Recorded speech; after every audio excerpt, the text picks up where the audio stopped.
Any more questions? Yes, Master, before you mentioned arranged marriage in Olak. Could you tell us more about it, how it is done? Okay. Oh, that was a different story altogether, okay? Okay. It has nothing to do with forced marriage or anything like that. Oh, yeah. It's not the way they do it. The way they do it is like this. In Vietnam and Olak, the so-called arranged marriage or consent marriage required the groom first to work with the in-law family for 3 years. Oh. Yeah, 3 years to stay with the bride's family. Understand. So that they can observe his character, you see? Oh. And whether or not he is worthy of their trust to have their daughter's hand in marriage. Right. And the girl, meanwhile, also gets to know him, to see him. Yes. See? To get used to each other, whether or not they like. Yeah. Are they compatible in any way, okay? Right. Before the marriage. Okay, that's not marriage yet. Okay? Yeah. And then, if they agree, if the girl agrees to that, and the family is okay with the boy, yes, then they might agree. Then he has to bring big dowry, a lot of gifts. Okay. For the family. Yeah. For the girl. Yes. Yeah. And according to the bride's family's request, it's not like you can give anything you want, you know? Yeah. They may ask for a lot. They may ask, of course, for gold and jewelry and all that, and also buffalo or maybe gold, stuff like that. Yeah. A lot. And in these 3 years, he has to work very hard. Right. I mean, to show, you know? He works hard and he has to be careful how to behave and how to cooperate with the family and pleasing them, yeah? Both the parents, the family members, and the girl. Oh, I see. Imagine how much he has to work Yeah. to win her hand, Yeah. just like that. And a lot of jewelry and gifts afterwards, Right. yeah, for the wedding. And pay for the wedding, also stuff like that. So that's how the family in Olaf, in the old times, protected their precious daughter. And that's how the man showed his respect and affection to her before he could even marry her at all. Oh, I see. During these 3 years, the bride's family could always cancel the proposal. Oh, yeah. Okay. Or the groom may also not like the girl Yeah. or the family or whatever reason. He can also cancel Oh. and go home. Yes. Or the family doesn't like the boy. Then, sorry, sayonara. Yes. And his dream girl is outside of his dream. Understand. Yeah. And maybe another man comes if somebody asks for her hand, and then they will do the process. Okay. You see what I'm saying? Yeah. That's how we show respect for women. Right. That's how we protected the girl in the family, in our life, Yeah. before. Now, I don't know if it's the same system. Maybe in some like rural areas still have this kind of custom, but not in the modern time. They just fall in love and they marry. Maybe the parents have to consent or not. Yes. It's different. It's modern time now. Different. Yes. And in India, I told you already, it's different, huh? They also do similar things. But I don't think the boy has to go and live with the bride's family. Yeah. Even then, they get to know each other first, yeah? Yeah, somehow they are introduced by a matchmaker, and they get to know each other. So that is arranged, but also by consent. Yeah.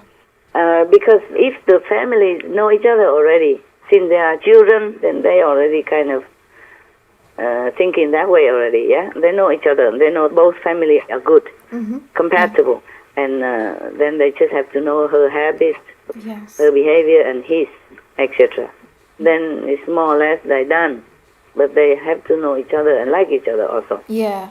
More or less like that. There's hardly any forced thing. Yes. That's why many Hindu marriages last forever. Right. Indian marriages, in the Hindu system, Yes. they last lifelong. The wife hardly never leaves the husband. Wow. Because they all prepare, they all know each other, they are already satisfied before their marriage.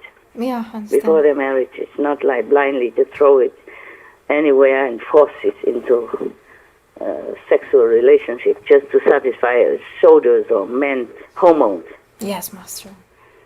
Oh, that's very sad, very sad, very sad. Okay? Yes. All right. Now, can you imagine what it's like?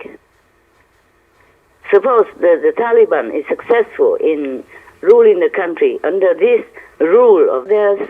It's not Sharia, I'm sorry. Yeah, okay. Sharia is completely different from this. Okay. Now, suppose they are successful in enforcing their rule in Afghanistan. And then can you imagine what it's like? The country under their rule. Can you imagine that? No, I cannot. Okay. I tell you. Imagine the picture, okay? Okay. The Taliban's ruling. Yes. Then half of the citizens, because half of the country is women, every country, or more or less. Yeah. In the world, half is woman, half is men, no? Yeah, right. Okay, so half of the country under Taliban rule would be like this. The woman is stupid, illiterate, completely dependent, no ability, except relying heavily on her men. Yes. She cannot even read the road sign. She cannot even sign her name or read her name. Yeah, Master. Subdued like a slave. Right. She relies completely on her man just for any cucumber that she wants to buy for the family. Yes. She cannot go out alone. Yeah. And the man is, of course, busy earning money or doing work because she cannot.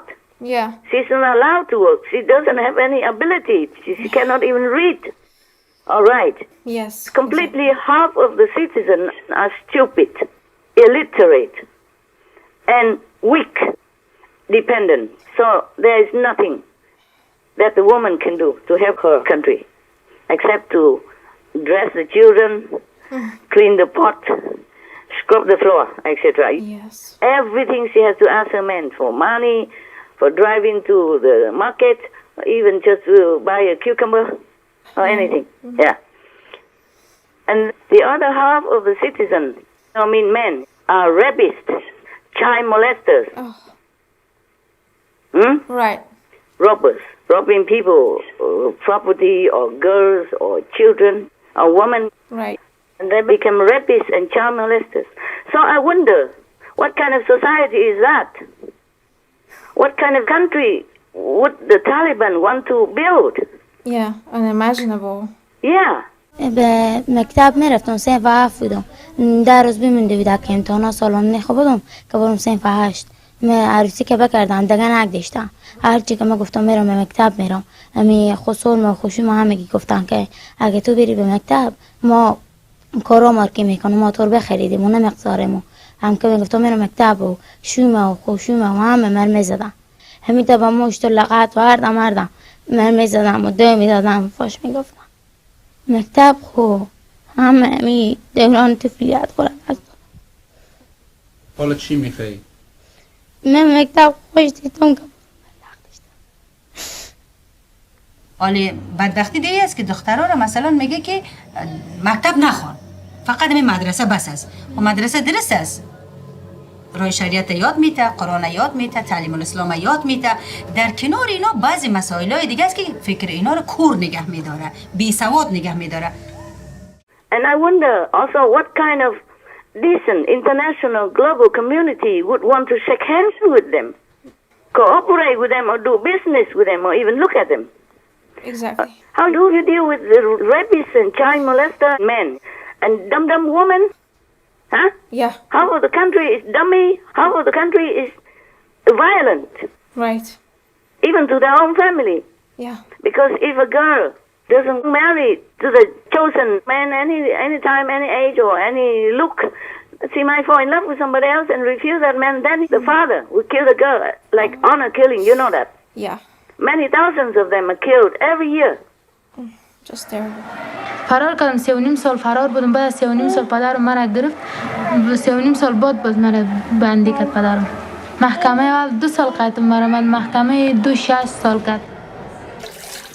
Anissa, not her real name, is in hiding from her parents. They threatened to kill her because they believe she shamed the family honour by leaving her violent husband.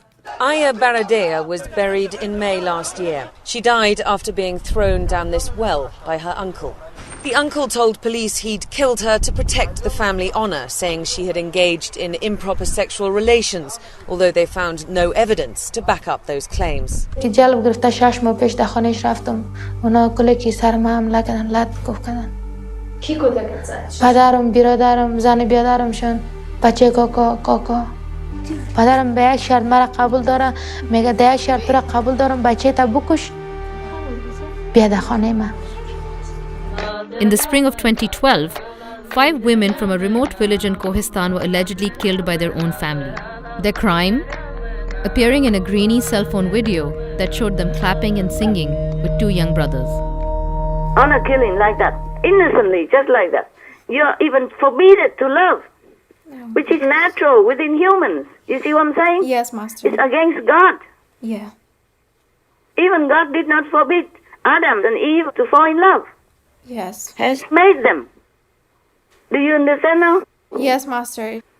So how would any international community or neighboring country even want to have anything to do with them? Unless they are all lunatics or possessed by Satan. Yeah. Yes, Master. Another thing, suppose one day all the women have had enough and they revolt against you, okay? Right. I'm in the Taliban. I'm asking him this question. Suppose one day all the women have had enough and they all stand up against you, against your terrible authority. It has already begun. Yeah. Some women are already leading some protests. Yeah. And they quench them with violence. You see that? So that, yes. Yeah. So suppose one day the women, half of your country, stand up against you. Will you shoot all of them? So that you can rule, so you can keep your rule, and then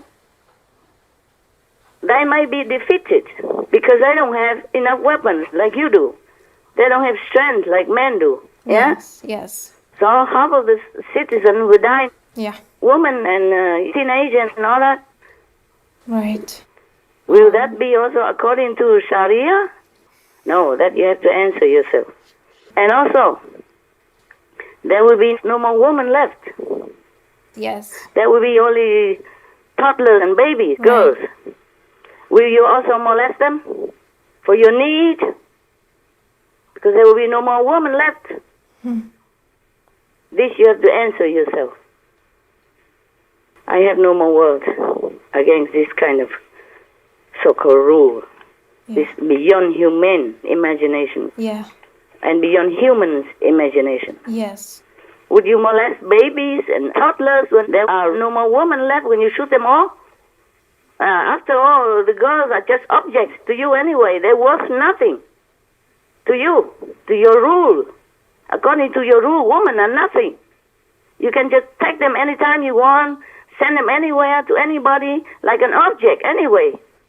Not to talk about babies and toddlers. They are even more helpless.